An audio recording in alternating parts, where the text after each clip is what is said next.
back to inform sources. The problems inside the jail have led to violence on occasions and even death, which in turn leads to lawsuits from loved ones of the inmates involved in that violence.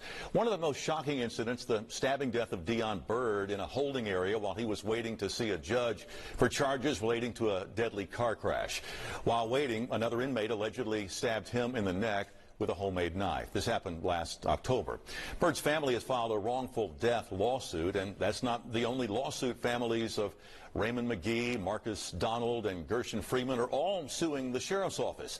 Statistics would suggest the Shelby County Jail has been one of the more dangerous facilities in the country. So let's start there. Would you dispute that characterization? Oh, absolutely, Greg. Why?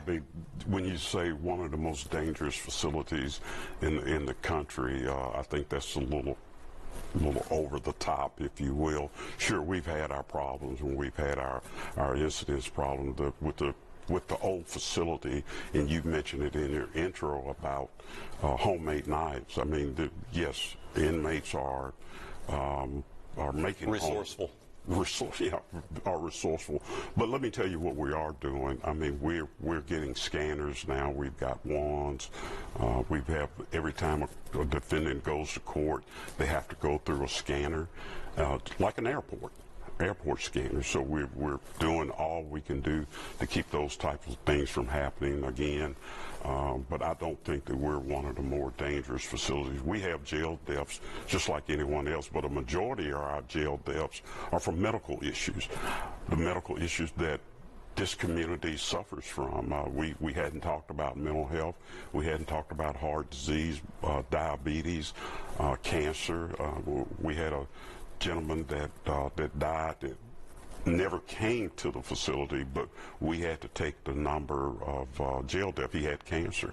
He died in the hospital, but because he was booked into the jail, you know, he didn't die in the jail. He died at the hospital. And there was another inmate death just on Friday. The cause is still unclear at this point, but would you argue with the fact that inmate deaths do continue to be a problem? Well, anytime, you know, you never want to see an inmate death as a sheriff, but that particular inmate, if we're talking the same inmate, he never came to jail. You know, he was never in the facility. What happened to him out at his home led him to go to the hospital, but the way the procedure works is that when MPD or the sheriff's office or any municipality arrests a person, they must book them in the jail.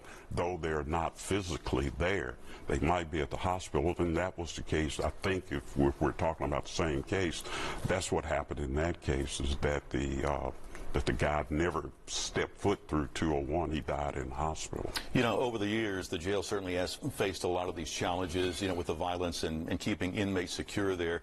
What are you trying to do to eliminate some of those problems? Well, more staffing.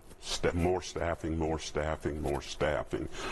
and then talking about a new jail, presenting that I have a daily update from the maintenance crew, and we have a 24/7 maintenance crew, okay, because our jail is so old. We have electricians, plumbers, and all these people that work 24/7. We're doing some things without getting into the security aspect of it that we're doing right now. This probably, I'm hoping that within a few months we'll take care of some of this jail door incident. We even looked at a company that could change our doors from sliding doors to doors on hinges, which is going to cost an absorbent amount of money. So, you know, we're always looking and trying to find a way, if you will.